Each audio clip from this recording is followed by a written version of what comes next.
ഇവിടുത്തെ ഈ പ്രദേശത്തെ ദുരന്തബാധിതരായ എല്ലാവർക്കുമാണ് സഹായം ലഭിക്കുക. ജീവനോപാധി നഷ്ടപ്പെട്ട കുടുംബത്തിലെ പ്രായപൂർത്തിയായ ഒരു വ്യക്തിക്ക് 300 രൂപ വീതം ദിവസവും നൽകും. ഇപ്രകാരം ഒരു കുടുംബത്തിലെ 2 വ്യക്തികൾക്കാണ് ഈ ആനുകൂല്യം ലഭ്യമാവുക. കിടപ്പ് രോഗികളോ ആശുപത്രിയിൽ ദീർഘനാൾ ചികിത്സയിൽ കഴിയുന്ന രോഗികളോ ഉള്ള കുടുംബങ്ങൾക്ക് ഈ ആനുകൂല്യം കുടുംബത്തിൽ 3 പേർക്ക് എന്ന നിലയിൽ നൽകും. 30 ദിവസത്തേക്കാണ് ഈ തുക നൽകുക. ഇപ്പോൾ ക്യാമ്പിൽ കഴിയുന്ന ഓരോ കുടുംബത്തിനും അടിയന്തര ധനസഹായമായി 10,000 രൂപ വീതം അനുവദിക്കും.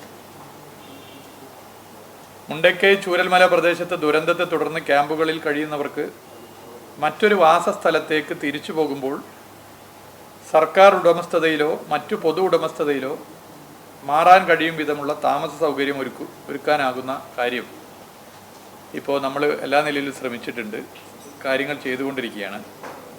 അതിൻ്റെ വാടകയും കലക്ടർ റിപ്പോർട്ട് ഞങ്ങൾ ചർച്ച ചെയ്ത് വാടകയും നിശ്ചയിച്ച് നൽകും. ഇപ്പോൾ വാടക വീടുകൾ കൂടുതൽ വന്നുകൊണ്ടിരിക്കുകയാണ്. നമുക്ക് ഒരു 125 നമ്പറിനടുത്തേക്ക് വാടക വീടുകളായി കഴിഞ്ഞിരിക്കുകയാണ്. ഇന്ന് കേന്ദ്ര സംഘം വന്നു, നിങ്ങൾക്കൊക്കെ അറിയാം. കേന്ദ്ര സംഘമായിട്ട് ഞങ്ങൾ ചർച്ച നടത്തിയിരുന്നു. അവർ പിന്നെ സ്ഥലങ്ങൾ മുഴുവൻ സന്ദർശിച്ചു. ഇവിടെ ഉണ്ടായിട്ടുള്ള ഉരുൾപൊട്ടലിൻ്റെ ആഴവും വ്യാപ്തിയും അവർ മനസ്സിലാക്കിയിട്ടുണ്ട്. ദുരന്തബാധിത മേഖലയുടെ അടിയന്തര പുനർനിർമ്മാണത്തിന് റീകൺസ്ട്രക്ഷൻ കോസ്റ്റ് ആവശ്യപ്പെട്ടിട്ടുണ്ട്.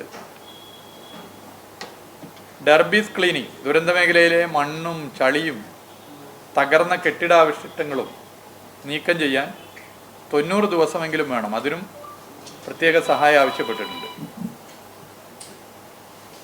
തിരച്ചിൽ എത്ര ദിവസം തുടരണമെന്നുള്ളത് ഇപ്പോൾ അതിലൊരു കൃത്യത നമ്മൾ ചർച്ചയിൽ പറഞ്ഞിട്ടില്ല. സാധ്യമാകുന്ന എല്ലാ ശ്രമങ്ങളും നടത്തും എന്നുള്ളത് അവരെ അറിയിച്ചിട്ടുണ്ട്. ദുരിതാശ്വാസ ക്യാമ്പുകൾ അത് ഇനിയും തുടരേണ്ടതായിട്ടുണ്ട്, നമുക്കറിയാം. അതും അവരുടെ ശ്രദ്ധപ്പെടുത്തിയിട്ടുണ്ട്.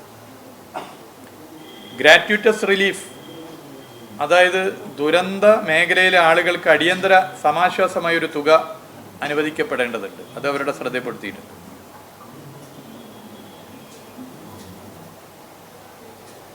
അതുപോലെ തന്നെ നമ്മൾ ചർച്ച ചെയ്തൊരു പ്രധാന വിഷയമാണ് ഈ വായ്പ പണമിടപാടൊക്കെ നടത്തിയവരെ ഭീഷണിപ്പെടുത്തുകയും അല്ലെങ്കിൽ ഫോൺ ചെയ്ത് പണം ചോദിക്കുന്ന സ്ഥിതി. കർക്കശ നിലപാടാണ് സംസ്ഥാന സർക്കാർ സ്വീകരിച്ചിട്ടുള്ളത്.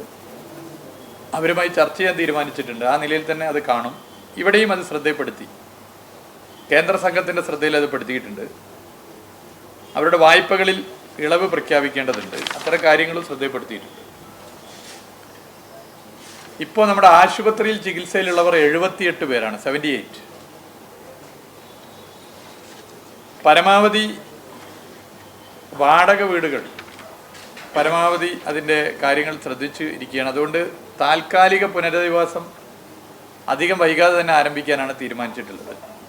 ആദ്യം ലഭ്യമാകുന്ന വീടുകളിലേക്ക് ആരെ താമസിപ്പിക്കണമെന്നുള്ളത് ജില്ലാ കലക്ടറുടെ നേതൃത്വത്തിൽ ഒരു പരിശോധന നടത്തി ഉചിതമായ തീരുമാനം അധികം വൈകാതെ തന്നെ കൈക്കൊള്ളും.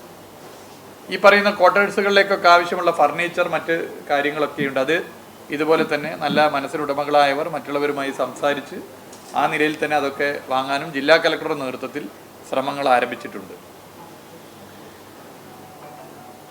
പ്രധാനമന്ത്രിയുടെ സന്ദർശനം നമുക്ക് നേരത്തെ വിവരം തന്നതാണ്. 11:85 ഇവിടെ എത്തും. പിന്നെ അദ്ദേഹം ബെയിലി പാലം, പിന്നെ ഒരു ക്യാമ്പ്, പിന്നെ ഹോസ്പിറ്റൽ, പിന്നെ ഇവിടെ വന്ന് മീറ്റിംഗ്, ഇങ്ങനെയാണ് പൊതുവെ പറഞ്ഞിട്ടുള്ളത്. അതിൽ മാറ്റങ്ങൾ ഉണ്ടാകാം, നമ്മുടെ കയ്യിൽ ഒതുങ്ങുന്നതല്ല അത്. മാറ്റങ്ങൾ എങ്ങനെ വേണമെങ്കിലും ഉണ്ടാകാം. എന്തായാലും 3 മണിക്കൂർ ഇവിടെ ഉണ്ടാകും. പ്രധാനമന്ത്രി ഇവിടെയുള്ള ഘട്ടത്തിൽ തെരച്ചിൽ നടത്തുക പ്രയാസകരമായിരിക്കുമെന്ന് ബന്ധപ്പെട്ട പ്രധാനമന്ത്രിയുടെ സെക്യൂരിറ്റി ടീം അറിയിച്ചിട്ടുണ്ട്. ഇപ്പോൾ ഇവിടെയൊക്കെ വന്ന് പരിശോധന നടത്തി പോയതാണ്. അപ്പോൾ അതിൻ്റെ മറ്റു കാര്യങ്ങൾ അതെങ്ങനെ വേണം, നാളത്തെ തെരച്ചിലിൻ്റെ മറ്റു കാര്യങ്ങൾ എങ്ങനെ വേണമെന്ന് ഇന്ന് അവരുടെ ടീമുമായി ഞങ്ങൾ രാത്രി ഡിസ്കഷൻ നടത്തുന്നുണ്ട്. അതിനുശേഷം അതിൽ ഉചിതമായി തീരുമാനം കൈക്കൊള്ളും. ഒരു 3 മണിക്ക് ശേഷം പ്രധാനമന്ത്രി പോയതിനു ശേഷം പിന്നെ ഒരു എത്രത്തോളം നടത്താൻ പറ്റുമെന്നുള്ള ഉൾപ്പെടെ ചർച്ച ചെയ്ത് മുന്നോട്ട് പോകും. ഇന്നത്തെ സംഭവം നിങ്ങൾക്കൊക്കെ അറിയാം. അപ്പോൾ വയനാട് ജില്ലയിൽ മാത്രമല്ല, ഇപ്പോൾ മലപ്പുറത്തും കോഴിക്കോടും പാലക്കാടും ഇപ്പോൾ പത്തനംതിട്ട വരെ ഉണ്ട് എന്നാണ് പറയുന്നത്. ഇത് ഈ വിവരം അറിഞ്ഞ ഘട്ടത്തിൽ തന്നെ ഞങ്ങൾ കലക്ടറേറ്റിലുണ്ടായിരുന്നു. കേന്ദ്ര സംഘത്തെ കാത്ത് ഞങ്ങളിവിടെ നിൽക്കുകയായിരുന്നു. അപ്പോൾ തന്നെ എല്ലാ ഇടപെടലും ഇവിടെ ഞങ്ങളെല്ലാവരും ഉണ്ടായിരുന്നു. MLA മാരുണ്ടായിരുന്നു, ജില്ലാ പഞ്ചായത്തിൻ്റെ പ്രസിഡന്റ് ഉണ്ടായിരുന്നു, ഉത്തരവാദിത്തപ്പെട്ട ഉദ്യോഗസ്ഥരുണ്ടായിരുന്നു, ജില്ലാ കളക്ടർ ഉണ്ടായിരുന്നു. എല്ലാ നിലയിലുള്ള ഇടപെടലും അതാത് സ്ഥലങ്ങളിൽ നടത്തിയിട്ടുണ്ട്. നാഷണൽ സെൻറ്റർ ഫോർ സെസിമോളജി ന്യൂഡൽഹി അവരുമായി ഇതുമായി ബന്ധപ്പെട്ട കാര്യങ്ങൾ ചർച്ച ചെയ്തു. വയനാട്ടിൽ ചില പ്രദേശങ്ങളുണ്ടായ ഭൂമിക്കടിയിൽ നിന്നുള്ള ഈ ശബ്ദങ്ങൾ അത് ഭൂചലനമല്ല എന്ന നിഗമനമാണ് ഇപ്പോൾ പറഞ്ഞിട്ടുള്ളത്. അതിൻ്റെ കൂടുതൽ കാര്യങ്ങൾ ഇനിയും അറിയേണ്ടതുണ്ട്. നാഷണൽ സെൻറ്റർ ഫോർ സെസിമോളജി ന്യൂഡൽഹിയുമായിട്ടാണ് ചർച്ച ചെയ്തത്. ഇത്രയും കാര്യങ്ങളാണ് ഇന്ന് പറയാനുള്ളത്. ഇതിൽ ഒരു കാര്യം കൂടി സൂചിപ്പിക്കുന്നത് ജനകീയ തെരച്ചിലാണ്. ജനകീയ തെരച്ചിലിൻ്റെ അനുഭവം ക്യാമ്പിൽ നിന്നും തെരച്ചിലിന് വന്ന ആളുകൾ അവിടെ എത്തി പലരും നിങ്ങളൊക്കെ കണ്ടതാണ്.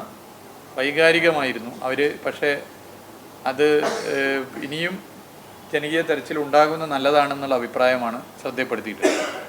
അതിൻ്റെ ഭാഗമായി ഞായറാഴ്ച രാവിലെ മുതൽ ജനകീയ തെരച്ചിൽ ഞായറാഴ്ച എല്ലാ നിലയിലും നടത്തുമെന്നുള്ളതും അറിയിക്കുക.